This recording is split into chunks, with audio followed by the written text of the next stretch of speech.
Assalamualaikum warahmatullahi wabarakatuh. Waalaikumsalam warahmatullahi Alhamdulillah, alhamdulillahi hamdan katsiran tayyiban mubarakan fi kama yuhibbu rabbuna wa yarda.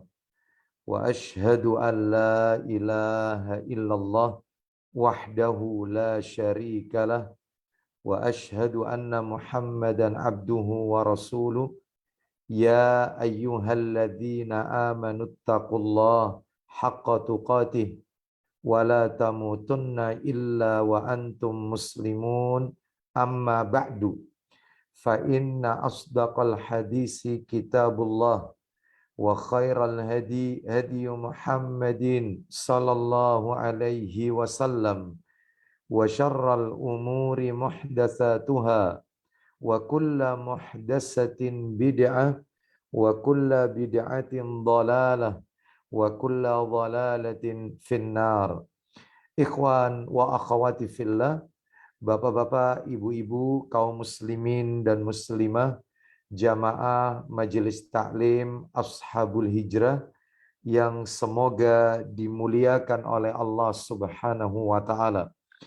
Tidak ada kata yang patut kita ucapkan di malam hari ini selain rasa syukur kita kepada Allah Subhanahu wa taala atas segala karunia nikmat yang telah Allah berikan kepada kita, sehingga kita dipertemukan kembali tetap dalam rangka talabul ilmi, menuntut ilmu, yang semestinya kajian kita berada di Jumat pekan yang keempat. Karena satu dan lain hal, kami meminta kepada Majelis Taklim Ashabul Hijrah untuk memajukan kajian ini, sehingga kita ditakdirkan oleh Allah berjumpa di Rabu pekan yang keempat pada malam hari ini. Semoga niat kita dan seluruh amal soleh kita semuanya tercatat di sisi Allah sebagai amalan yang diterima dan diridhoi oleh Allah Subhanahu wa taala. Dan semoga Allah Subhanahu wa taala melimpahkan kepada kita ilmu yang bermanfaat. Bapak Ibu kaum muslimin dan muslimah rahimani wa rahimakumullah. Pada malam hari ini kita akan lanjutkan materi kita. Seperti biasa, kajian kita pembahasannya adalah kitab yang ditulis oleh Syekh Khalid Al-Husainan hafizahullahu ta'ala, kitab yang berjudul Aksaru min alfi sunnatin fil yaumi wal laylah. Kitab yang sudah diterjemahkan ke dalam bahasa Indonesia, lebih dari 1000 amalan sunnah dalam sehari semalam. Ya, dan kita sudah masuk pada bagian, ya Bapak Ibu sekalian, pada bagian yaitu sunnah yang ke-8. Jika kita lihat di dalam daftar isi buku, lebih dari 1000 amalan sunnah dalam sehari semalam, yaitu pembahasan tentang sunnah pergi ke masjid. Bapak Ibu sekalian rahimani wa rahimakumullah. Pada kajian bulan yang lalu saya telah sampaikan materi tentang sunnah ketika pergi ke masjid. Saya bagi menjadi 3 bagian. Bagian yang pertama adalah yaitu tentang keutamaan masjid. Yang kedua, kita akan berbicara tentang keutamaan melangkahkan kaki ke masjid. Dan yang ketiga adalah adab pergi ke masjid sesuai sunnah Nabi Sallallahu Alaihi Wasallam. Baik, Bapak Ibu sekalian, rahimani wa rahimakumullah. Tidak memperpanjang mukaddimah, kita langsung masuk kepada materi yang kita bahas pada malam hari ini. Yang pertama adalah tentang keutamaan masjid. Ini sudah kami sampaikan, sebagaimana yang sudah kami yaitu tampilkan pada layar, keutamaan masjid. Di antara keutamaan masjid yang sudah kami sampaikan pada kajian bulan yang lalu adalah yang pertama, masjid adalah tempat yang paling dicintai oleh Allah daripada tempat lainnya yang ada di muka bumi ini. Ini yang pertama. Yang kedua, masjid adalah tempat untuk mengingat Allah dan menyebut nama-nama Allah Azza wa Jalla. Yang ketiga, masjid adalah rumahnya orang yang dinaungi oleh Allah kelak di hari kiamat. Masjid adalah rumahnya orang-orang yang dinaungi oleh Allah kelak di hari kiamat. Sebagaimana hadis di mana diriwayatkan oleh Bukhari dan Muslim, Nabi Shallallahu Alaihi Wasallam bersabda, "Sab'atun yudhilluhumullahu fi dhillihi yauma la dhilla illa dhilluh." Ada 7 golongan yang mendapat naungan dari Allah pada hari kiamat kelak, di mana tidak ada sama sekali naungan pada hari itu, melainkan naungan perlindungan Allah Azza wa Jalla. Salah satunya dari 7 golongan itu adalah warajulun qalbuhu mu'allaqun fil masajid. Orang yang hatinya selalu tergantung di masjid, terikat dengan masjid. Kata para alim ulama, sebagaimana yang dikatakan oleh Imam An-Nawawi rahimahullah di dalam kitab Syarah An-Nawawi, yang dimaksud dengan orang yang hatinya bergantung di masjid, terikat dengan masjid adalah yaitu sangat mencintai masjid dan senantiasa melaksanakan sholat berjamaah di masjid. Jadi maknanya bukan terus-menerus duduk di masjid. Bukan. Tetapi orang yang menghabiskan yaitu amalan-amalan ketaatannya di masjid. Mencintai masjid. Baik. Ini yang pertama sudah kami sampaikan. Yang kedua, baik kita lihat di sini. Keutamaan melangkahkan kaki ke masjid. Ini yang belum tuntas pada bulan yang lalu. Saya baru menjelaskan keutamaan melangkahkan kaki ke masjid baru poin yang pertama. Sedangkan keutamaan melangkahkan kaki ke masjid ada 6 keutamaan. Dan saya baru menjelaskan yaitu 1 keutamaan. Baik, untuk mereview dari apa yang sudah kami sampaikan, ada baiknya kita bacakan ayat yaitu firman Allah di dalam surat Yasin yang sudah kami tampilkan pada layar ini. Surat Yasin, surat yang ke-36 ayat yang ke-12. Allah berfirman, "Inna nahnu nuhyil mauta wa naktubu ma qaddamu wa atharahum wa kulla syai'in ahsaynahu fi imamin mubin." Menarik ayat ini untuk kita perhatikan bersama. Sesungguhnya kami menghidupkan orang-orang mati dan kami menuliskan apa yang telah mereka kerjakan dan bekas-bekas yang mereka tinggalkan. Dan segala sesuatu kami kumpulkan dalam kitab induk yang nyata, yaitu Lauhul Mahfuz.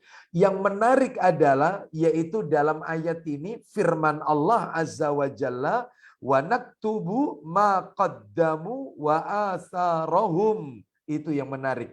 Kita perhatikan Bapak Ibu sekalian, sebab turunnya ayat ini, asbabun nuzul. Di sini sudah kami cantumkan di sini Bapak Ibu sekalian. Sebab turunnya ayat ini. Mari kita lihat. Yaitu kita lihat ini di catatan kaki nomor 8 ya. Saya tarik ke bawah footnote-nya nomor 8. Nah ini. Yaitu di dalam hadis riwayat Ibnu Majah dalam Sahih Targhib wa Tarhib nomor 305. Kita baca yang ada di layar ini. Sebab ayat ini turun. Kita dengarkan. Dari sahabat Ibnu Abbas radhiyallahu anhuma, ia berkata, "Kanatil ansaru ba'idatan manaziluhum minal masjidi fa'aradu an yaqtaribu fanazalat." Artinya rumah orang-orang Ansor jauh dari masjid. Maksudnya jauh dari Masjid Nabawi Bapak Ibu. Maka mereka ingin dekat, ingin pindah rumah dekat Masjid Nabawi. Siapa yang nggak pengen punya rumah dekat Masjid Nabawi? Mereka pengen pindah dekat Masjid Nabawi. Lalu turun ayat. Apa itu? Wa naktubu ma qaddamu wa atharahum. Yang artinya dan kami menuliskan apa yang telah mereka kerjakan dan bekas-bekas yang mereka tinggalkan. Lalu kemudian apa yang terjadi? Fasabatu, maka mereka menetap di tempat mereka, enggak jadi pindah karena ayat tersebut.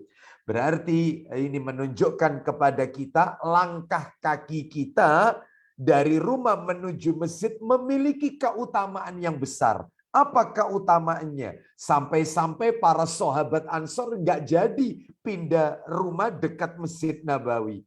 Walaupun rumah mereka jauh dari masjid. Baik, ternyata keutamaannya ada 6. Yang nomor 1, ini yang sudah saya sampaikan bulan yang lalu. Yang pertama, dihapus dosanya, diangkat derajatnya. Ini ya, kita lewati aja Bapak Ibu. Sekarang kita masuk yang nomor 2. Nah, nanti minta tolong dibantu untuk dibacakan terjemahannya. Bisa langsung di layar ini atau dibukakan kitabnya juga bisa. Kita lihat yang nomor 2, keutamaannya orang kalau suka melangkahkan kaki ke masjid. Yang kedua, pulang dan pergi. Ya, pulang dan pergi ya, atau pergi dan pulang boleh ya, pulang pergi biasanya ya. Pulang dan pergi, jadi pulang dari masjid atau pergi ke masjid, itu ditetapkan oleh Allah Azza wa Jalla pahalanya. Jadi pulang dari masjid itu juga dapat pahala Bapak Ibu. Bukan hanya dari rumah pergi ke masjid, bukan. Tetapi sekembalinya dari masjid, yaitu menuju ke rumah kita, itu juga tercatat pahalanya. Masya Allah. Mana dalilnya? Kita lihat ini catatan kaki nomor 10 Sahih Muslim. Nomor aslinya 663 atau dicetakan terjemahannya 624. Silakan bisa dibaca di layar ini boleh atau dibuka kitabnya. Di layar ini aja. Silakan. Baik, nanti kita akan buka kitab kalau memang tidak tercantum di layar ini. Silakan. 24 ya Ustaz. Ya, 624. Tafadhal. Silakan. Ya. Dari Ubayyah bin Ka'ab radhiyallahu an 624 ya. 624 ya. Sahih Muslim 624. Ya, dari Ubay bin Ka'ab. Ya, silakan. Radhiyallahu an katanya, ada seseorang laki-laki yang setahuku dialah yang paling jauh tempat tinggalnya dari masjid. Oh, baik. Jadi ini yang kami cantumkan ini dalam redaksi yang lain dari Abu Hurairah radhiyallahu an. Silakan, tafadhal. Boleh, silakan. Walaupun begitu, dia tidak pernah ketinggalan sholat berjamaah. Nah, padahal rumahnya paling jauh. Dia nggak pernah ketinggalan sholat berjamaah. Lanjut. Dia tidak pernah tertinggal takbiratul ikhramnya imam. Dia tidak pernah menjadi masbuk, makmum yang terlambat.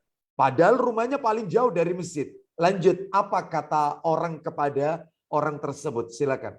Kata orang kepadanya, alangkah baiknya Anda beli seekor keledai untuk tunggangan Anda di malam gelap atau di panas terik. Baik, jadi banyak orang yang menyarankan apa tidak sebaiknya kamu membeli kendaraan, yaitu seekor keledai, gitu ya, sebagai ya apa ini kendaraan menuju ke masjid supaya kalau pulang dari sholat isya itu tidak terlalu malam karena memang rumahnya jauh. Lalu apa kata orang ini? Jawabnya, silakan. Aku tidak suka tinggal dekat masjid. Bayangkan, perhatikan. Dia menjawab, aku tidak suka tinggal dekat masjid. Maksudnya begini, seakan-akan orang ini berkata, jangankan aku membeli seekor kendaraan. Andai kata rumahku itu diletakkan di dekat masjid, aku nggak mau. Aku ingin agar perjalananku pergi ke masjid dan pulang dari masjid itu dicatat oleh Allah. Jangankan beli kendaraan, rumahku dekat masjid, aku nggak mau. Itu maksudnya orang itu. Lanjutkan terus. Karena aku ingin supaya setiap langkahku pergi dan pulang dari masjid ditulis Allah pahalanya bagiku. Nah, mendengar hal itu, apa kata Rasulullah kepada orang tersebut? Silakan. Sabda Rasulullah Shallallahu Alaihi Wasallam, Qad jama'allahu laka dzalika kullahu. Silakan. Allah mengumpulkan pahala semuanya itu bagi Anda. Baik, Allah akan kumpulkan semua pahala itu untukmu. Jadi PP ya, pulang pergi itu dicatat oleh Allah pahala. Kalau ke masjid, Masya Allah. Iya, mudah-mudahan Allah memudahkan bagi kita semua untuk sering melangkahkan kaki ke masjid. Menghidup-hidupkan rumah Allah, memakmurkan rumah Allah Azza wa Jalla. Kita lanjut, nomor 3. Allah Subhanahu wa taala menyediakan jamuan jannah, jamuan surga bagi orang yang pergi ke masjid. Masya Allah. Allah sudah siapkan nanti di hari kiamat tempatnya yaitu surga. Loh, bagi orang yang selalu istiqomah ke masjid. Mana dalilnya? Kita lihat ini catatan kakinya Bapak Ibu, catatan kaki 11.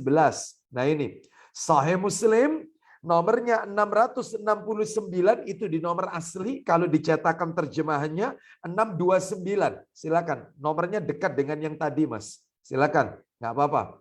Boleh dibaca di layar, boleh dibuka kitabnya, boleh. Silakan, dari Abu Hurairah, silakan. Dari Abu Hurairah radhiyallahu an, Ya.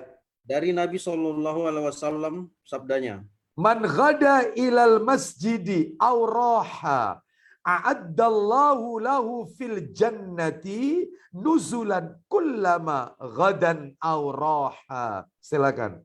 siapa yang datang ke masjid pagi-pagi atau setelah matahari tergelincir, Ya. maksudnya lebih awal dari waktu sholat, Ya. maka disediakanlah Allah baginya tempat di surga setiap kali dia datang. Baik.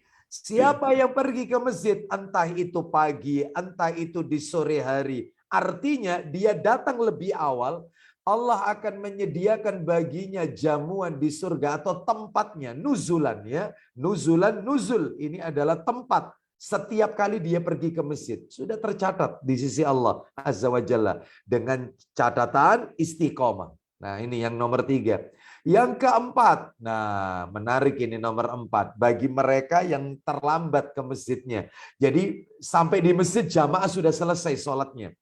Jadi dia tertinggal sholat berjamaah. Jadi dia sholat sendiri di masjid itu. Tidak berjamaah. Bagaimana pahalanya? Orang yang datang terlambat. Pahalanya juga ditetapkan oleh Allah. Ini yang nomor 4. Mari kita dengarkan dalilnya, yaitu di dalam hadis riwayat, ya ini catatan kaki nomor 12, Abu Dawud, An-Nasai, dan Al-Hakim. Dalam Sahih Targhib wa Tarhib jilid 1 ya. Nomor hadisnya 410. Nah, ini mulai kitab Sahih Targhib wa Tarhib terus ini nanti ya. Sahih Targhib wa Tarhib nomor 410. Kita lihat di situ yaitu dari sahabat Abu Hurairah radhiyallahu an. Silakan bisa dibaca. Ya. Dari Abu Hurairah radhiyallahu anhu, dia berkata, Rasulullah Shallallahu alaihi wasallam bersabda, Man tawaddo'a fa ahsana wudu'ahu thumma raha fawajadan nasa qad sallau. Silakan. barang siapa berwudu lalu membaguskan wudunya, kemudian berangkat sholat tetapi dia mendapati orang-orang yang telah menyelesaikan sholat. Duh, dia pergi ke masjid, ternyata dia wudhu dulu dari rumah. Dia berwudhu di rumah, dia perbagus wudhunya dengan mengikuti sunnah-sunnah Nabi dalam berwudhu. Kemudian dia pergi ke masjid. Ternyata jamaah telah selesai mengerjakan sholat. Apa kata Nabi? A'tahullahu jalla wa azza misla ajri man salaha wa hadaraha la yanqusu dzalika min ajrihim syai'an. Silakan. Maka Allah memberinya pahala seperti pahala orang yang menunaikan dan menghadiri sholat tersebut. Terus. Dan hal itu tidak mengurangi pahala mereka sedikit pun. Tuh. Dia tetap mendapatkan pahala sebanyak orang yang sholat di masjid itu. Bayangkan. Lah kalau orang yang sholat di masjid itu 100 orang, maka orang yang datang terlambat ini mendapatkan pahala sebanyak 100 orang itu. Kalau gitu Ustadz lebih baik terlambat terus saja Ustadz. Ya jangan. Ini namanya mengkondisikan. Ini kasus-kasus tertentu terkondisikan, bukan mengkondisikan. Ya, baik. Jadi kita lihat ini ya. Bahwasanya ternyata orang yang melangkahkan kaki ke masjid itu sekalipun terlambat, dia sholat sendiri, itu tetap dapat pahala. Ya, makanya Bapak Ibu sekalian, kita tidak perlu tergesa-gesa kalau pergi ke masjid. Nanti kita akan jelaskan, bahkan Nabi melarang orang yang terburu-buru tergesa-gesa, berlari-lari kecil, ya karena dia telah mendengar iqamah. Kata Nabi, berjalanlah dengan tenang, kata Nabi. Apa yang kau dapatkan dalam rokaat, maka lakukan. Dan apa yang tertinggal dari rokaat, maka sempurnakanlah. Itu yang Nabi ajarkan. Nah, seperti itu. Tetap dapat pahala dari Allah Azza wa Jalla. Baik. Yang kelima sekarang, yang kelima, berada dalam jaminan Allah. Ini yang bikin kita merinding hadisnya. Ya, kenapa bikin kita merinding? Masya Allah, ganjarannya besar. Orang berangkat ke masjid ini melangkahkan kaki ke masjid dalam jaminan Allah. Apa yang dijamin oleh Allah? Tafadhal Ustadz Ramdhani, Sahih Targhib wa Tarhibnya, nomornya 321. Kita baca lengkapnya itu. 321, 321. Ya, 321 dari Abu Umamah radhiyallahu an. Hadis riwayat Abu Dawud dan Ibnu Hibban. Silakan dibaca dari mana itu? Dari Abu Umamah radhiyallahu an. Oh, maaf Ustaz, saya Ya. masih mute tadi. Oh iya, silakan. Dari Abu Umamah radhiyallahu anhu bahwa Rasulullah Shallallahu alaihi wasallam bersabda. Isinya salasatun kulluhum daminun 'ala Allah in 'asha kufiya wa in mata dakhalal jannah. Silakan. Ada 3 golongan yang dijamin Allah ketika hidup akan dicukupkan dan apabila mati akan masuk jannahnya. Oh, bayangkan. Ada 3 orang yang dicukupi oleh Allah, dijamin oleh Allah. Kalau orang itu hidup, maka rizkinya dicukupi oleh Allah. Kalau orangnya meninggal, masuk surga. Enak kan? Jaminan ini. Kalau hidup, rizkinya dicukupi. Meninggal, masuk surga. Hanya 3 orang. Hanya 3 orang. Siapa mereka? Ya, saya sebutkan di layar ini cuma salah satu. Kalau kita baca di kitabnya, Sahih Targhib wa Tarhib, itu 3-3-nya disebut. Baik, kita lihat. Silakan Ustadz Ramdhani. Dibaca siapa orang yang pertama? Orang yang masuk rumahnya, lalu dia mengucapkan salam, maka dia dijamin oleh Allah Subhanahu wa Ta'ala. Bayangkan, orang yang masuk rumah mengucapkan salam. Makanya kita disyariatkan kalau masuk rumah yaitu mengucapkan salam. Kalau rumahnya kosong, maka ucapannya bukan assalamualaikum. Tetapi kalau rumah itu tidak ada penghuninya atau tidak ada orang, maka ucapan salamnya adalah assalamu alaina wa ala ibadillahis sholihin. Itu bacaannya ya. Baik, terus yang nomor 2 Ustadz Ramdhani, silakan. Orang yang keluar ke masjid, maka dia dijamin oleh Allah Subhanahu wa Ta'ala. Loh, ini yang kami tulis yang ada di layar itu. Ya, waman kharaja ilal masjid fahuwa dhaminun 'ala Allah. Orang yang keluar ke masjid untuk sholat berjamaah atau untuk menuntut ilmu, melakukan amalan-amalan ketaatan, itu dijamin oleh Allah. Rizkinya dan matinya masuk surga. Dan terakhir, silakan Ustadz Ramdhani. Dan orang yang berangkat di jalan Allah, maka dia dijamin oleh Allah. Baik, orang yang berangkat di jalan Allah maksudnya jihad fisabilillah. Tentunya jihad yang dimaksud di sini adalah jihad sesuai dengan petunjuk Allah dan Rasulnya Sallallahu Alaihi Wasallam. Jadi bukan jihad versi Khawarij, bukan jihad versi teroris, bukan. Tetapi jihad yang mengikuti sunnah Nabi Sallallahu Alaihi Wasallam. Kita lanjutkan, nomor 6. Yang ke-6 terakhir, keutamaan melangkahkan kaki ke masjid, mendapatkan pahala seperti orang yang menunaikan haji. Ya, meskipun kita belum haji, tetapi pahalanya sama dengan haji. Tapi sebelumnya kami sampaikan, mohon maaf ini Bapak Ibu, yang kami maksud di sini adalah orang yang melangkahkan kaki ke masjid mendapatkan pahala seperti orang yang menunaikan haji, bukan berarti menggugurkan kewajiban rukun Islam kelima, bukan. Bukan berarti menggugurkan kewajiban haji. Ya sudah, saya nggak perlu haji, yang penting saya sering melangkahkan kaki ke masjid, toh juga saya dapat pahala seperti orang berhaji. Bukan, bukan menggugurkan. Hanya sekadar menunjukkan nilai ganjarannya sama. Sama seperti orang yang berhaji. Masya Allah. Ya, seperti itu. Sama. Baik Bapak Ibu sekalian, rahimani wa rahimakumullah. Mana dalilnya? Kita lihat catatan kaki nomor 14. Nah ini.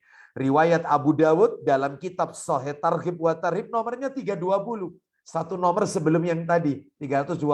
Kita baca ini yang ada di layar. Silakan Ustadz Ramdhani. Dari Abu Umamah radhiyallahu an bahwa Rasulullah Shallallahu alaihi wasallam bersabda, Man kharaja min baitihi mutatahhiran ila salatin maktubatin Fa'ajruhu ka'ajril hajjil muhrim. Masya Allah. Silakan. Barang siapa yang keluar dari rumahnya dalam keadaan suci untuk mengerjakan sholat wajib di masjid, maka pahalanya seperti pahala orang berhaji. Baik, ini sebenarnya terjemahannya ada yang kurang. Makanya nanti sebelum saya share materi ini, kalau memang tuntas saya share ya, saya revisi dulu. Karena ini ada yang beberapa tadi itu terjemahannya ada yang perlu direvisi. Seperti ini barusan ya. Ya, barang siapa, lihat teks Arabnya ya, lihat teks Arabnya di situ Allah mengatakan fa'ajruhu ka'ajril hajjil muhrim. Nah, mestinya terjemahannya barang siapa yang keluar dari rumahnya dalam keadaan suci, berarti wudhunya di rumah, untuk mengerjakan sholat wajib di masjid, melangkahkan kaki ke masjid, maka pahalanya seperti pahala orang haji yang masih memakai baju ihram. Karena di sini ada kata-kata muhrim. Muhrim itu orang yang memakai baju ihram. Loh, kalau mahram itu beda. Mahram itu orang yang tidak boleh kita nikahi. Itu mahram. Kalau muhrim itu orang yang memakai baju ihram. Itu perbedaannya. Jadi ini ada yang perlu direvisi terjemahnya. Bukan hanya pahala haji, bukan. Tetapi pahala hajinya mereka yang masih pakai baju ihram. Lah Bapak Ibu kan tahu orang haji kalau masih pakai baju ihram, itu kan ya mulai tanggal 8. 8 Zulhijjah ke Mina baju ihram. 9 Zulhijjah ke Arafah itu juga baju ihram. Malamnya ke Musdalifah cari kerikil masih pakai baju ihram. Tanggal 10 Zulhijjah sholat subuhnya di Musdalifah karena kita menginap itu ya. Lalu siap-siap lempar jumroh Aqobah itu juga baju ihram. Seperti itulah pahalanya orang yang suka melangkahkan ke masjid. Ya. Tingkatannya seperti itu. Masya Allah. Besar sekali. Lah kalau 5 waktu ke masjid ya berarti 5 kali kita ini mendapatkan pahala haji. Subuh, zuhur, asar, maghrib, isya berjamaah ke masjid. Maka jangan pernah meninggalkan yaitu melangkahkan kaki ke masjid. Baik. Hanya 6 sebenarnya masih banyak. Kami cukupkan 6. Mudah-mudahan 6 poin ini mewakili dari sekian yang banyak. Nah, baru kemudian ada pergi ke masjid. Ini materi inti kita. Ini materi ketiga ini. Materi pamungkas ini. Bagaimana sunnah pergi ke masjid? Bapak Ibu kalau lihat di bukunya, buku 1000 amalan sunnah, singkat sekali. Ternyata Bapak Ibu kalau lihat di sini, yaitu ada pergi ke masjid. Saya tarik ke bawah ya. Nah ini, ini. Kita lihat ya, 7, 8, 9, 10, 11, terus. Ya. 34 Bapak Ibu. 34 tata cara pergi ke masjid, adab ke masjid. Masya Allah banyak ya. Kalau materi malam hari ini tidak mencukupi ya, artinya waktu kita tidak mencukupi, kita lanjutkan pada kajian berikutnya. Baik, sebenarnya lebih dari 34. Nanti ada poin-poin yang belum kami sebutkan di sini. Poin-poin yang belum kami sebutkan di sini ya. Baik, ya, baik. Nomor satu langsung aja ada pergi ke masjid. Berhias dan berpenampilan yang baik di setiap memasuki masjid. Oh iya, kalau mau pergi ke masjid tolong untuk laki-laki, terutama untuk laki-laki pakai baju yang bagus. Bagus itu tidak identik dengan mahal dan tidak identik harus baru, enggak. Tetapi baju yang pantas untuk kita pakai, sebab ada orang pergi ke masjid itu asal-asalan. Kaos, ya, kadang kaos partai dipakai ke masjid, itu. Kadang-kadang juga mohon maaf ini ya, pergi ke masjid dengan bau aroma badan yang tidak sedap, nggak pakai parfum, ya, dan seterusnya. Maka kita harus berhias. Untuk laki-laki yang dimaksud berhias ini adalah berpenampilan yang baik. Kalau bisa ditekankan baju warna putih karena itu pakaian terbaik untuk laki-laki, tapi bukan untuk wanita. Ya, warna putih itu terbaik untuk laki-laki ketika masih hidup. Ya, ketika masih hidup. Dan warna putih itu pakaian terbaik untuk laki-laki dan untuk wanita kalau sudah jadi mayit. Itu katanya Syekh Shalih Fauzan, hafizahullah ta'ala. Saya ulang ya, baju warna putih, pakaian berwarna putih, kain warna putih, itu terbaik untuk laki-laki saja saat masih hidup. Untuk laki-laki. Adapun kain atau baju berwarna putih itu terbaik untuk laki-laki dan wanita saat dia sudah meninggal jadi mayit. Nah, itu. Lalu wanita itu yang terbaik pakaian warna apa, Ustaz? Warna gelap. Dan gelap itu tidak harus hitam. Tidak. Warna gelap di sini adalah, makanya untuk wanita itu menghindari warna-warna yang soft. pink, biru muda, hijau muda, dihindari biru, dihindari ya. Justru warnanya warna yang gelap, biru dongker, coklat tua, hijau tua itu ya, merah marun nah, gitu ya. Yang gelap-gelap supaya tidak menimbulkan yaitu pakaian dalamnya. Jadi pakaian dalamnya yang transparan atau apa supaya terhindar dari itu. Baik. Dan tidak yaitu terlihat lekukan tubuhnya seperti itu. Makanya cari yang kainnya tebal, terus kemudian warnanya gelap gitu ya. Baik, saya lanjutkan. Nomor 1, ada pergi ke masjid. Berhias dan berpenampilan yang baik di setiap memasuki masjid. Mana dalilnya? Silakan dibacakan Quran surat 7. Silakan Ustadz Ramdhani. Surat 7, surat Al-A'raf, ayatnya ayat 31. Kita dengarkan murotal dari beliau, surat 7, surat Al-A'raf, ya. Surat nomor 7, ayatnya ayat yang ke-31. Ya Bani Adam khudu. Ya, silakan. Ya Bani Adam khudu zinatakum inda kulli masjid.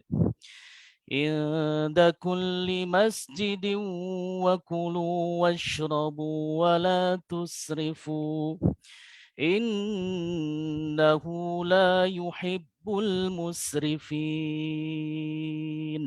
Terjemahnya Ustaz. Wahai anak cucu Adam, pakailah pakaianmu yang bagus pada setiap memasuki masjid. Jelas sekali kan ayatnya, wahai anak cucu Adam, pakailah pakaianmu yang bagus pada setiap memasuki masjid. Nah itu, berpenampilan yang terbaik kalau masuk masjid. Lanjutkan Ustaz. Makan dan minumlah, tetapi jangan berlebihan. Nah, makan minumlah, jangan berlebihan. Terus? Sungguh, Allah tidak menyukai orang yang berlebih-lebihan. Allah tidak suka dengan orang yang berlebih-lebihan. Baik, jadi ini dalil yang pertama ya. Kalau ke masjid, itu bersambung nggak Ustaz? Dari masjid, makan dan minum itu atau pembahasan yang lain itu? Setelah pergi ke masjid ada makan dan minum berlebih-lebihan secukupnya gitu? Tidak, itu beda. Beda pembahasan Ustaz. Beda pembahasan, betul. Itu nanti masuk di kategori adab makan. Iya, itu nanti. Kita lanjutkan. Jadi yang pertama, berhias dan berpenampilan yang baik setiap memasuki masjid. Yang kedua sekarang, ada pergi ke masjid. Hindari bau-bau yang tidak sedap, baik bau mulut maupun bau badan. Ya, nggak boleh pergi ke masjid yaitu dengan bau mulut atau bau badan yang tidak sedap. Makanya Nabi itu 14 abad yang silam sudah memberikan warning kepada kita. Kalau mau sholat atau mau pergi ke masjid, hindari mengkonsumsi makanan-makanan yang bisa menimbulkan bau mulut atau bau badan tidak sedap. Baik dari jenis masakan atau buah-buahan. Ya, kalau di negeri kita, apa ini? Sayuran apa yang bisa menimbulkan bau mulut tidak sedap? Jengkol, peti, rebung, kan gitu ya, bisa menimbulkan bau nggak sedap ini ya. Bau mulut tidak sedap maksud saya. Termasuk buah-buahan, durian, ya nangka, pepaya, itu beberapa yang kalau kita sendawa menimbulkan bau tidak sedap. Maka hindari, bukan berarti haram ya, bukan, halal. Bawang putih, bawang merah, terus kemudian yang bisa menimbulkan ya. Terus kemudian juga terutama yang dikomentari dalam hadis itu bawang ya. Terus kemudian juga jengkol, peti dan seterusnya ya. Maka ini semua adalah halal. Tidak ada dalil yang melarangnya. Hanya saja mengkonsumsinya, setelah mengkonsumsi maka mungkin kita bisa berkumur, gosok gigi ya ketika kita akan pergi ke masjid atau akan menunaikan sholat. Mana dalilnya? Kenapa kalau mau ke masjid bau mulut harus dijaga? Kenapa Ustadz? Karena kalau bau mulut kita tidak terjaga, artinya yaitu bau tidak sedap atau badan kita bau tidak sedap, bukan hanya orang yang ada di masjid saja yang tersiksa. Kata Nabi, malaikat-malaikat yang ada di masjid itu juga ikut tersiksa. Kata Nabi. Mana dalilnya? Ayo kita lihat ini. Footnote catatan kakinya. Yaitu Sahih Muslim. Nah, siapkan Mas Sahih Muslimnya. Nomor aslinya 564. Tapi kalau nomor cetakan terjemahannya 517. Dari sahabat Jabir, Mas. Radhiyallahu an. Ayo baca. Dari Jabir, silakan. Dari Jabir radhiyallahu an katanya, Rasulullah SAW bersabda, isi sabdanya, silakan. Melarang kami memakan bawang dan kucai. Ya, melarang kami memakan bawang dan kucai. Ya, terus lanjut.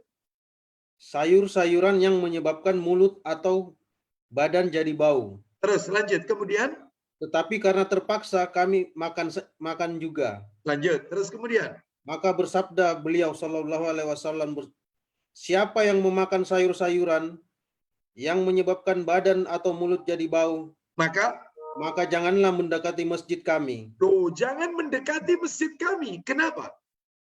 Karena malaikat merasa tersiksa juga dengan apa yang menyiksa manusia. Nah, ini menunjukkan kepada kita, Bapak Ibu sekalian, bahwasannya boleh memakan sayur-sayuran ini, boleh ya, asalkan setelah itu kita bersihkan ya mulut kita dari bau-bau yang tidak sedap. Sebab ada di luar sana orang yang akan sholat, ya ketika sholat bau mulutnya bau rokok.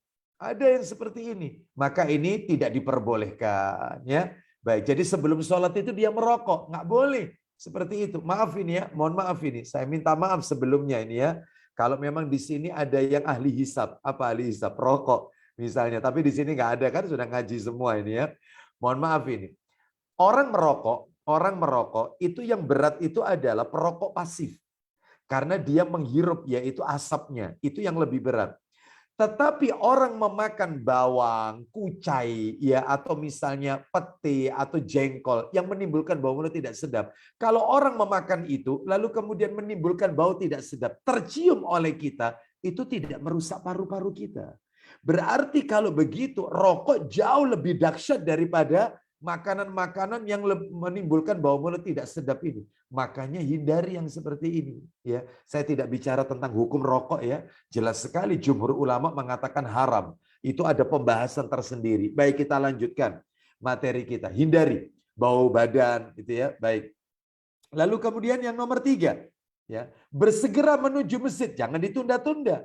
Sebab ada orang itu kalau rumahnya dekat masjid, dia menunggu iqomah. Kalau iqomah baru dia ke masjid. Kalau belum iqomah, dia nggak ke masjid. Maka begitu, kalau bisa sebelum adzan dia sudah ke masjid. Atau saat dia mendengarkan yaitu adzan, maka dia segera ke masjid.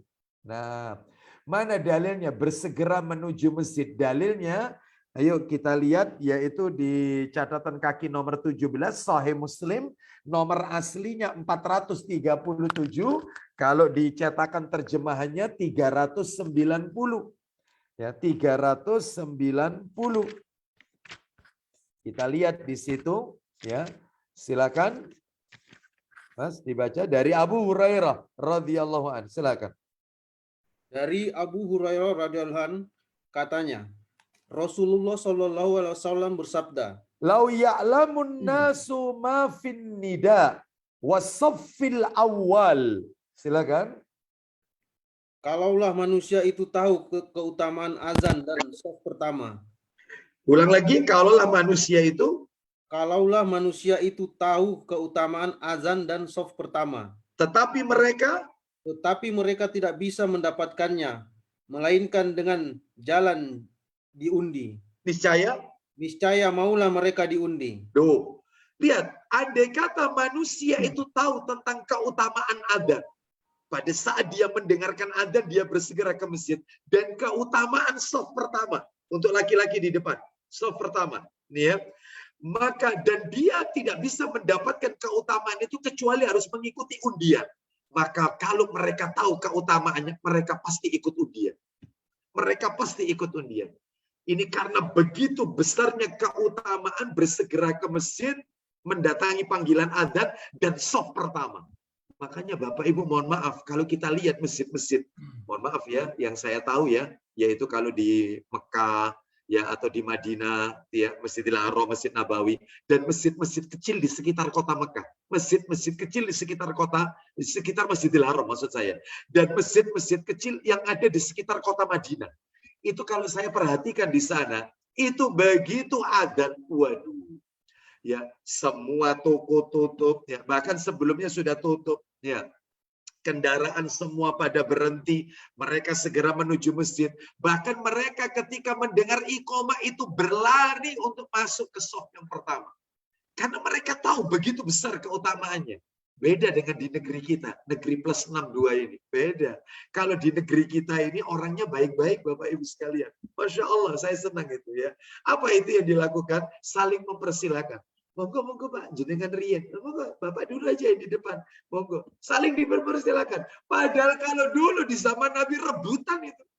Rebutan itu ya. Jadi beda. Oleh karena itu maka ayo kita berlomba-lomba bersegera menuju masjid. Tambahkan lagi Mas, yaitu Sahih Muslim nomor aslinya 622. Kalau cetakan terjemahannya nomor 581. 581 cetakan terjemah. Ya, dari Al-Ala bin Abdurrahman radhiyallahu an. Katanya, dia bertemu dengan Anas bin Malik di rumah Anas di Basra. Basra, Irak. Perhatikan ya. Al-Ala bin Abdurrahman. Saya jelaskan urutan jalan ceritanya. Al-Ala bin Abdurrahman mengunjungi Anas bin Malik radhiyallahu an. Rumahnya Anas itu di Basra. Basrah adalah Irak. Lanjut, teruskan. Setelah selesai sholat zuhur, baik. Jadi dia mendatangi rumahnya Anas itu setelah selesai sholat zuhur. Jadi dia baru saja selesai sholat zuhur. Lanjut, terus. Rumah Anas berada di sebelah masjid. Lanjut. Ketika kami masuk ke rumahnya, dia bertanya. Lihat pertanyaannya Anas. Si tamunya ini Al-Ala bin Abdurrahman baru selesai sholat zuhur. Lalu dia masuk ke rumahnya Anas. Ya, katanya Anas, silakan Mas. Sudahkah sholat asar? Baik. Sudah sholat asarkah Anda? Itu pertanyaannya. Apakah kamu sudah sholat asar? Katanya si tamu, baru saja saya sholat zuhur. Ya, baru saja saya sholat zuhur. Berarti ini kesimpulannya begini. Berarti si tamu ini Al-Ala bin Abdurrahman zuhurnya itu diakhirkan. Jadi dia itu sholat zuhurnya menjelang sholat asar. Ya, bahkan sudah masuk asar. Makanya dia mengatakan baru saja kami sholat zuhur. Coba. Apa katanya si tamu Al-Ala bin Abdurrahman? Silakan. Jawab kami, baru saja sebentar ini kami selesai sholat zuhur. Baru saja kami sholat zuhur. Lalu apa katanya Anas kepada si tamunya? Ayo sekarang sholat asar. Pergi ke masjid, sholat asar. Lanjut. Kerjakanlah sholat asar. Itu katanya Anas bin Malik. Kerjakan sholat asar. Lanjut. Lalu kami sholat. Sesudah itu? Sudah selesai sholat, lalu dia berkata katanya. Baik, berkata. Katanya begini. Lanjut. Aku mendengar Rasulullah SAW bersabda. Apa isi sabdanya? Yang demikian itu sholat orang munafik. Oh, sholatnya orang munafik itu ya kayak begini modelnya. Yaitu suka menunda-nunda waktu sholat. Ya, zuhurnya mau asar, sholat asarnya mau maghrib, sudah matahari mau terbenam, sholat maghrib nanti mau isya, kecuali terkondisikan loh ya, kecuali itu. Ya, kecuali sakit atau misalnya sebab-sebab yang lain. Sholat isya-nya nanti hampir sudah melewati tengah malam, sudah habis waktunya, subuhnya matahari sudah terbit. Itu sholatnya orang munafik. Sholatnya itu suka ditunda-tunda. Nah, itu. Ini lanjut, teruskan Mas. Ditunggu-tunggunya matahari berada di antara dua tanduk setan. Barulah dia sholat 4 rakaat dengan tergesa-gesa tanpa mengingat Allah dan dalam sholatnya, melainkan sedikit sekali. Termasuk di dalam hadis ini tentang ciri-ciri orang munafik yang berikutnya, selain suka menunda-nunda waktu sholat, lihat yang barusan kita dengarkan tadi, yang tadi dibaca barusan terjemahannya, yaitu mereka kalau sholat tergesa-gesa tanpa mengingat Allah. Allahu Akbar, sampai Allah. Cepat. Ya, sholatnya seperti ayam yang mematuk makanan, tergesa-gesa. Ya, itu sholatnya orang munafik. Dan sedikit sekali mengingat Allah. Jadi Bapak Ibu kalau pernah mendengar ciri-ciri orang munafik selama ini yang kita dengar, ciri-ciri orang munafik ada 3. Kalau berkata bohong, kalau berjanji tidak ditepati, kalau dipercaya khianat, kalau diberi amanah khianat. Itu kan yang sering kita dengarkan. Betul. Ternyata ciri orang munafik bukan 3, 30 Bapak Ibu. Dan saya punya judul kajian ini, saya sampaikan di majelis taklim yang lain. Mungkin di YouTube sudah ada. Tentang ciri-ciri orang munafik itu ada 30. Salah satunya suka menunda-nunda waktu sholat. Bahkan Bapak Ibu saya juga punya judul kajian khusus judulnya 8 ciri orang munafik terkait sholat. Masalah sholat tok itu ada 8. Cirinya orang munafik. Suka menunda-nunda waktu sholat, sholatnya suka tergesa-gesa, setelah sholat tidak pernah berzikir, jadi sedikit sekali zikirnya, ya, dan banyak. Terus kemudian sholat subuh sama sholat isya nggak dia lakukan, jadi nggak sholat subuh sama sholat isya. Duhur, asar, maghrib sholat. Subuh sama isya nggak sholat. Itu ciri orang munafik. Kenapa? Karena di zaman Nabi itu kan tidak ada lampu, Bapak Ibu. Tidak ada lampu. Ya, tidak ada. Jadi di zaman Nabi itu yang ada lentera, lampu dari api itu, ya, lentera. Lampu listrik kan belum ada di zaman Nabi. Maksudnya apa Ustaz? Kaitannya, korelasinya. Orang munafik itu kalau beribadah suka dilihat orang. Makanya dia itu sholat duhur ke masjid, asar ke masjid, karena ada yang lihat. Matahari masih terang. Maghrib ke masjid. Begitu isya gelap, mereka nggak ke masjid. Subuh juga gitu, nggak sholat dia. Karena tidak ada yang melihat dia. Jadi cirinya orang munafik itu penuh dengan kepura-puraan. Ibadahnya itu baru semangat kalau dipuji orang. Itu ciri orang munafik. Ya. Jadi dia kalau tidak ada yang muji, males ibadahnya. Kalau ada yang muji, ngasih apresiasi, baru semangat. Itu ciri orang munafik. Jadi hidupnya penuh dengan riya dan sum'ah. Ingin dilihat orang dan ingin didengarkan orang amalannya. Itu munafik. Dan masih banyak lagi. Ada 8. Itu baru masalah sholat, belum masalah yang lainnya. Kita lanjutkan Bapak Ibu materi kita. Sekarang yang nomor 4. Berdoa ketika keluar rumah menuju masjid. Ada doanya Bapak Ibu. Tolong dihafalkan ini doanya. Doa kalau ke masjid bukan hanya bismillahirrahmanirrahim Allah, la haula wala quwata illa billah. Sekalipun itu dibaca tetap. Tetapi ada doa khusus kalau ke masjid. Ini doanya. Nah, sudah saya cantumkan. Saya baca ya doanya ya, insya Allah Bapak Ibu hafal kok. Insya Allah hafal. Doa menuju masjid.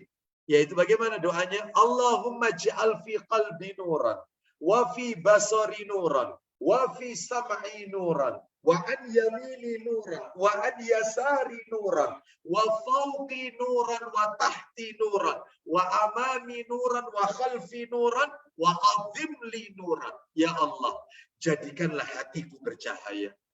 Penglihatanku bercahaya, pendengaranku cahaya, kanan kiriku cahaya, atas bawahku cahaya, depan belakangku cahaya, dan besarkan cahaya itu untukku ya Allah. Mungkin Bapak Ibu bertanya ini, Ustadz apa perlunya orang itu punya cahaya? Apa perlunya? Oh perlu. Saya akan bacakan ayatnya. Silakan Ustadz Ramdhani sebelum kita baca ayatnya. Perlu, orang itu tidak akan bisa melewati sirat nanti di hari kiamat. Orang itu tidak akan pernah bisa melewati sirat. Apa itu sirat? Jembatan. Yang lebih halus daripada rambut, lebih tajam daripada mata pedang, kecuali orang itu punya cahaya. Jadi cahaya itulah yang akan yaitu melintang di atas neraka. Setiap kita pasti melewati itu. Setiap kita pasti melewati jembatan itu, melintang di atas neraka, di mana di bawahnya api menyala-nyala, yang jembatan itu mengarah ke surga. Sebab banyak manusia-manusia yang mereka yaitu terjatuh dari jembatan itu. Dan ada juga di antara mereka yang melewati jembatan atau sirat tersebut, yaitu tertati-tati. Kenapa? Sesuai dengan kadar cahaya yang dia miliki. Makanya kata Nabi, ada orang yang melewati sirat itu, yaitu kecepatannya seperti kedipan mata. Jadi begini, langsung masuk surga. Ada, ya tergantung cahayanya. Ini Masya Allah amalannya. Ya, lah adapun besar kecilnya kadar cahaya hanya Allah yang tahu. Hanya Allah yang tahu.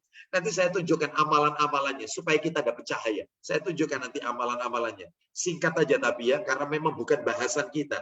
Saya juga punya judul kajian, saya sampaikan di majelis taklim yang lain. Judulnya, Menggapai Cahaya di Hari Kiamat. Itu ada judul khusus. Baik, saya lanjutkan. Ada yang kecepatannya orang melewati sirat itu seperti kecepatan, maaf, ini petir. Kilatan petir. Itu ada. Ada kecepatan kuda berlari, seperti kuda berlari. Tapi dia tetap masuk surga. Ada yang seperti orang merangkak. Ada yang naudzubillah min dzalik, satu tangannya memegang jembatan, satu tangannya lepas. Dan dia berada di bawah jembatan. Sehingga ketika dia lolos, separuh tubuhnya itu gosong karena sengatan api neraka.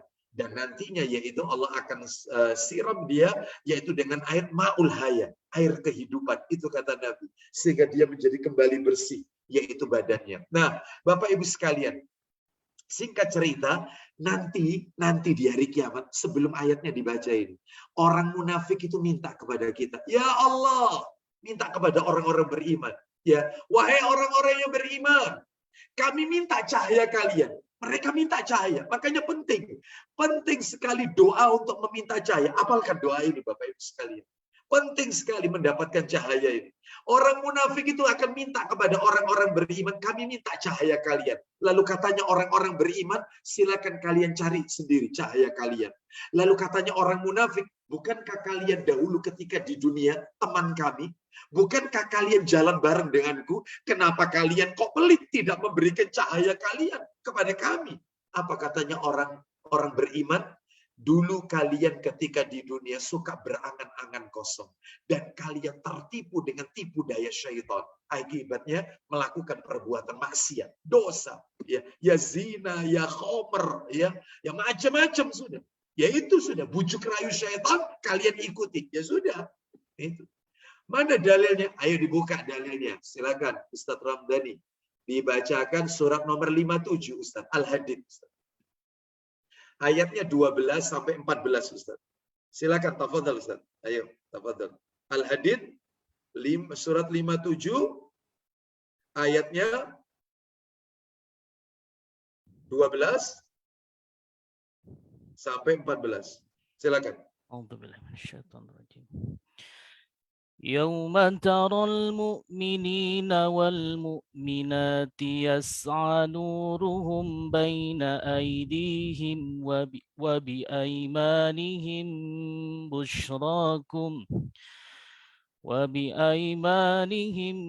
بشراكم اليوم جنات تجري من تحتها الأنهار خالدين فيها ذلك هو الفوز العظيم.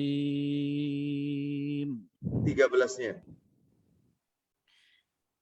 يوم يقول المنافقون والمنافقات للذين آمنوا انظرونا نقتبس من نوركم قيل ارجعوا وراءكم فالتمسوا نورا فضرب بينهم بسور له باب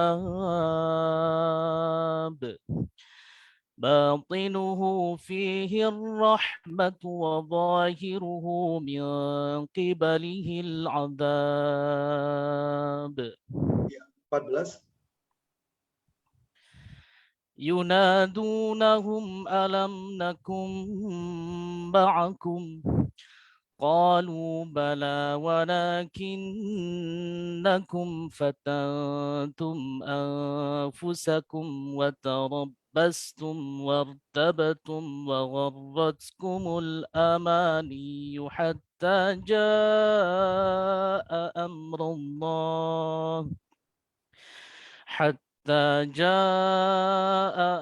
الله وغركم بالله الغرور. Terjemahnya Ustaz.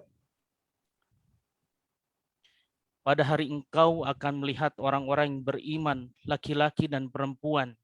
Betapa cahaya mereka bersinar di depan dan di samping kanan mereka. Nah, cahaya mereka bersinar. Lanjut. Dikatakan kepada mereka, apa kata Allah kepada orang-orang yang beriman ketika mereka memiliki cahaya? Silakan. Pada hari ini ada berita gembira untukmu. Yaitu surga-surga yang mengalir di bawahnya sungai-sungai. Mereka kekal di dalamnya. Demikian itulah kemenangan yang agung. Lalu apa kata orang munafik kepada orang-orang beriman? Pada hari orang-orang munafik laki-laki dan perempuan berkata kepada orang-orang yang beriman. Apa kata mereka, orang-orang munafik kepada orang-orang beriman? Tunggulah kami. Kami ingin mengambil cahayamu. mereka pingin dapat cahaya kita. Lanjut. Kepada mereka dikatakan, Apa kata orang-orang beriman kepada orang munafik? kembalilah kamu ke belakang dan carilah sendiri cahaya untukmu. Lalu di antara mereka dipasang dinding pemisah yang berpintu. Bagaimana Ustadz? Di bagian luar pintu itu sama di bagian dalam pintu itu. Lanjut. Di sebelah dalam ada rahmat dan di sebelah luarnya hanya ada azab. Nah, dalamnya ada rahmat yaitu surga, luarnya ada azab yaitu neraka. Lanjut. Orang-orang munafik memanggil orang-orang mukmin. Apa kata orang munafik? Bukankah kami dahulu bersama kamu? Bukankah kamu dulu temanku? Lanjut, teruskan. Mereka menjawab, benar. Ya, benar. Tetapi kamu mencelakakan dirimu sendiri. Dan hanya menunggu, meragukan janji Allah, dan ditipu oleh angan-angan kosong sampai datang ke hadapan Allah. Dan penipu syaitan? Penipu syaitan datang memperdaya kamu tentang Allah. Berarti penting kita memiliki cahaya kelak di hari kiamat. Sekarang saya akan sampaikan ringkas saja amalan apa yang bisa kita mendapatkan cahaya kelak di hari kiamat. Di antaranya ya yang bisa kami sebutkan, 1, doa yang tercantum di layar ini. Doa berangkat ke masjid. Dihafalkan. Pertemuan berikutnya, insya Allah saya akan tes satu persatu nanti, ya, jamaah Ashabul Hijrah. Baik, ini 1 ya. Yang kedua, amalannya adalah baca surat Al-Kahfi setiap malam Jumat atau hari Jumat. Kalau dibacanya malam Jumat, katanya Nabi akan mendapatkan cahaya sebesar di mana kita membaca surat itu sampai ke Baitullah, yaitu Ka'bah, besarnya cahaya itu. Tapi kalau dibacanya Al-Kahfi itu di pagi atau siang hari Jumat, itu mendapatkan cahaya sebesar di antara 2 Jumat. Jadi Jumat pekan ini sama Jumat pekan berikutnya. Sepekan. Nah itu besarnya cahaya itu. Baik. Lalu selain membaca surat Al-Kahfi yang terakhir, jangan pernah mencabut uban. Karena uban itu nanti bisa mendatangkan cahaya di hari kiamat. Kalau tidak nyaman karena gatal, ya dalam hal ini jangan dicabut. Kalau tidak nyaman karena mengurangi kecantikan, maka ya bisa diberi pewarna seperti henna atau katam, yaitu dengan daun pacar. Ya, baik. Wallahu a'lam bishawab. Jadi ini mungkin Bapak Ibu saya cukupkan sampai di poin nomor 4 karena kita sudah pukul 9 ya lebih. Maka insya Allah kajian ini kita akan lanjutkan adab atau sunnah pergi ke masjid poin ke-5. Insya Allah pada tahun depan, insya Allah Ustaz ya, tahun depan. Insya Allah Ustaz. Insya Allah tahun depan. Baik. Nampaknya begitu Ustaz ya. Kita cukupkan sampai di sini ya. Ya, baik Ustaz. Nah. Baik, kalau begitu kita akhiri. Saya tidak buka tanya jawab karena memang materinya belum tuntas. Insya Allah semoga Allah mempertemukan kita pada kajian-kajian berikutnya. Kita akhiri. Wassallallahu ala nabiyyina wa ala alihi washabihi wasallam. Subhanakallahumma wa bihamdika asyhadu an la ilaha illa anta astaghfiruka wa atubu ilaik. Wa akhiru da'wana anil hamdulillahi rabbil alamin. Assalamualaikum warahmatullahi wabarakatuh. Waalaikumsalam warahmatullahi wabarakatuh. Jazakallahu khairan Ustaz atas bimbingannya. Baik, terima kasih Bapak Ibu. Jazakumullahu khairan. Ada satu pertanyaan yang masuk, kita simpan terlebih dahulu. Insya Allah nanti mungkin saya WA-kan ke Ustadz, mudah-mudahan berkenan untuk menjawab via teks mungkin Ustadz ya. Insya Allah. Ya. Jadi terkait doa ini tadi Ustadz, apakah ini ya baik. Oke. Baik, kita tutup dan mohon izin untuk menutup forum Zoom ini. Assalamualaikum warahmatullahi wabarakatuh. Waalaikumsalam warahmatullahi wabarakatuh.